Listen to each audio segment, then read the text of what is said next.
Hello, welcome to Wits End. My name is Mike Walsh and I'm here to spoil your day. The subject I'm about to tackle is the horror of aging. I can state with absolute certainty that old age sucks because, as you can see, I've left my youth far behind. Growing old is a ceremony of losses. You lose it all: looks, teeth, joints, eyesight, hearing, memory, mind, and libido. All fail at some point. Every day is a shrinkage. Every day you get smaller, weaker, less able to cope with the demands of life. Every day death creeps a little closer. The future shrivels down to nothing, and the past fades into a hazy blur, like a half-forgotten dream. Given that so much is lost, one is forced to ask, are the old really human? There is no shock more terrible than the shock of old age. It strikes with a bite that never lets go. Old age is nature's curse, the biological punishment for living too long. But the punishment isn't merely biological. The old are outcasts, a disenfranchised group pushed to the margins of society. The world's parliaments, congresses, and senates, places where the laws are made, tend to view the old as a burden, a drain on the resources of the state.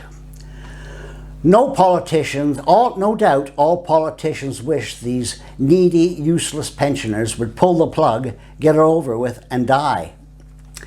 The only time governments take notice of the old is at election time, when they dangle empty promises to encourage the hobbling army of the decrepit to get out and vote. Young people don't like the old much either. Aged faces and palsied limbs invoke impatience and irritation. The old are wrinkled, shriveled, and ugly, hardly human. They creep, they drool, they mumble boring tales of the long-dead past no one wants to hear. They can't keep up, they can't work, they contribute nothing, they consume but don't produce. What good are they? That is the question the old often ask themselves. What good am I? Alas, for many there is no answer.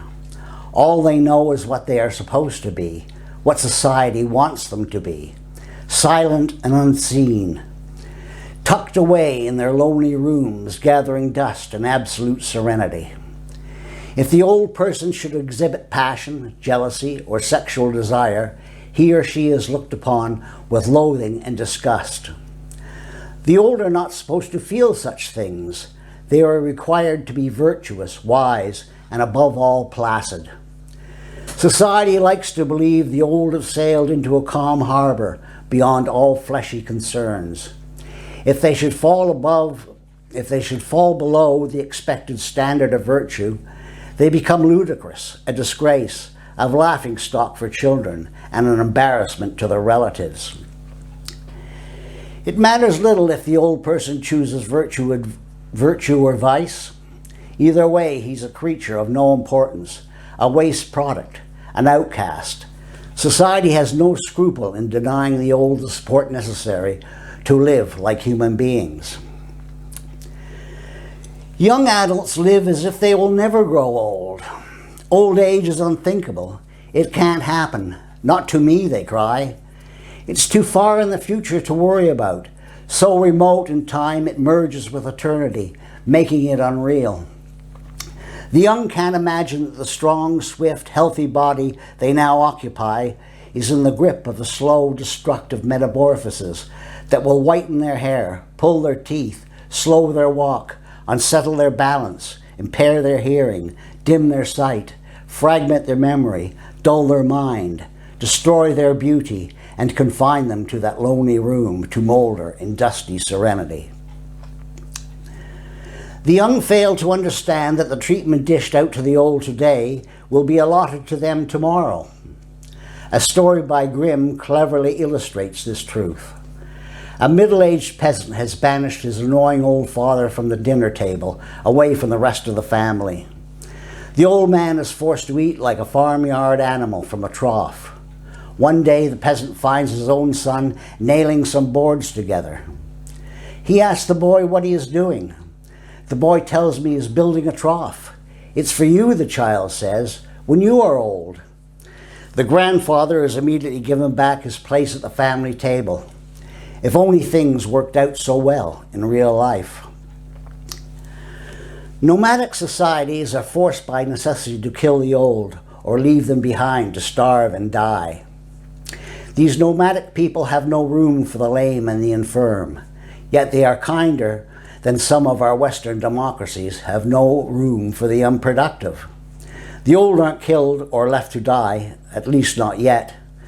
Instead, they are ignored, deprived of their humanity, and stripped of their dignity. They are dependents of the state and treated like poor relations with cruel indifference. The words old and poor couple tunefully together, like love and marriage, like a horse and carriage. Things are very different for the rich. Money provides care, comfort, and security. The rate of physical decline depends on which class you belong to. For the rich and the privileged, decline is much slower than it is for the poor. A manual labor is finished at 60. The pampered banker can still be vigorously swindling the public at 80. The poor are condemned to near destitution, slum housing, isolation, and a profound loneliness that results in a torpid bewilderment and a gloomy apathy that undermines an already fragile physical and mental stability. Money makes a huge difference, but it doesn't help a failing body. The rich and the poor share a common fate. Plutocrat or pauper, once the fire of life has flickered out and the zeal for living has died, the ashes look about the same. When memory decays and life begins to unravel, stitch by stitch, like a piece of frayed knitting, all the money in the world won't save you. Old age is nothing if not democratic. Of all the animals, humans age the worst. Animals grow thin and feeble, but their outward appearance doesn't change that much. Humans, on the other hand, change beyond all recognition. The alteration is startling and total. The lovely young woman becomes an ugly crone with a crooked back and loose dentures. The handsome youthful Galahad, a shuffling ruin with a swollen prostrate, high blood pressure, and bladder problems. Their looks are utterly transformed. They are unrecognizable, even to themselves. My heart is wounded every time I see a once beautiful movie star that I was half in love with, humbled and ravaged by time. We in the West are obsessed by youth and beauty. The word old has all but been abolished. Nobody gets old anymore. They mature, they ripen, but they never become hoary. Terms such as crone, curmudgeon, geezer, venerable, or any version of golden is forbidden. In fact, age isn't mentioned at all. Americans in particular are sensitive to labels such as senior citizen, elderly, pensioner, long in the tooth, washed up, over the hill, old-timer, fogey, and any other word or phrase that reminds them that they are no longer young. The old would do anything to regain their lost youth. They'd happily sell their soul to the devil or drain the blood of a virgin if that would do the trick. Since the first isn't possible and the second is illegal, they resort to less dramatic stratagems. Cosmetic surgery is at the top of the list, followed by fad diets and exotic therapies like bathing in baby urine.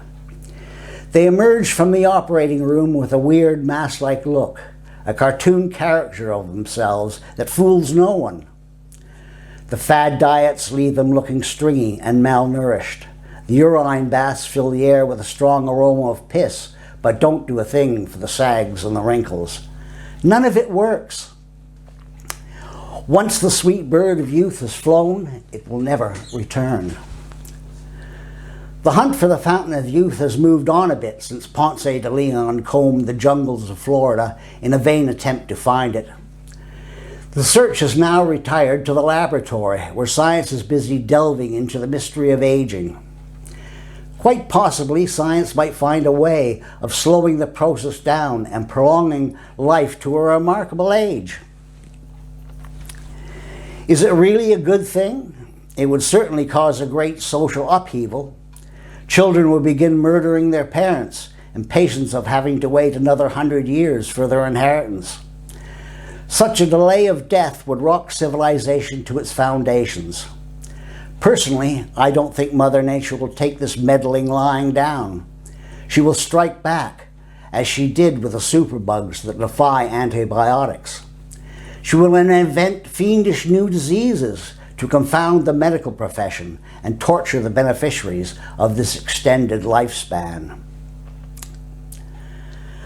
Whatever happened to the idea of growing old gracefully? It faded away with the death of God. Now we are the gods ruling over creation, yet we remain as mortal as ever, subject to the immutable laws that govern the universe. We rebel against this notion. Look how far we've come. We've made it all the way from the cave to the moon, with nothing but our brains and ingenuity to help us. We've explored the solar system, mapped the planets, sent probes into deep space. We've done godlike things. Why should we be chained to these slowly disintegrating bodies? Yet we are chained, and likely to remain so. When the old can no longer look after themselves, they face the final humiliation, the dreaded trip to the nursing home. For the rich, this will be quite a pleasant experience, offering professional care, private rooms, comfortable surroundings, beauty parlors, gymnasiums, physiotherapists, good food, organized activities, and maybe a happy hour where everyone gets together for a friendly drink.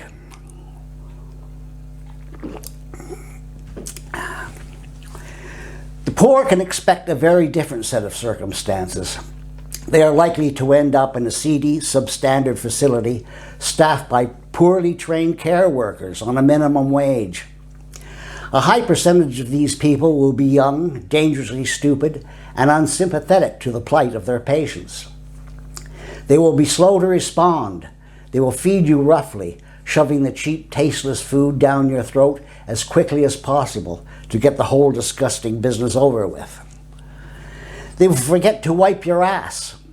They will smolder with resentment at having to change soiled sheets and mop up the mess of those unfortunate little accidents caused by incontinence. Now and then the resentment will boil up into a rage, and some helpless old fart will be throttled and punched for wetting the bed once too often. Assault is not the only hazard the inmate of a nursing home must face. There is also the risk of fire. According to the National Fire Prevention Association, the most dangerous place to be in respect to fire is in a nursing home. The halt and the bedridden have little chance to escape the flames. In the event of fire, the minimum wage care workers will sensibly save themselves, leaving the old to burn. Don't think for a minute that these shabby, frightening fire traps and all the thoughtless abuse and neglect they provide comes for free.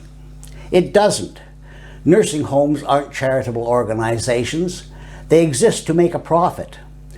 Their first priority is the bottom line. At the moment in Britain, an old person who has slaved and scraped to buy a house is forced to sell that house to pay for the dubious care he receives in the gloomy chambers of the nursing home.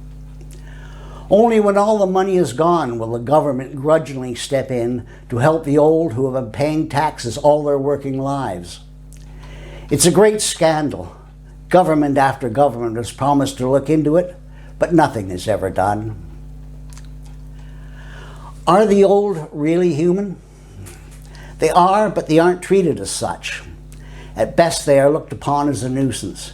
At worst, creatures belonging to a different species, placed somewhere between an ape and a dribbling idiot. Their reward for a lifetime of service is a miserable pension, barely enough to live on. The old are victims of a system that has no use for the useless. The old are the outcasts of a throwaway society. They are nothing but rejects, cast-offs, broken down, worn out pieces of machinery tossed on the scrap heap.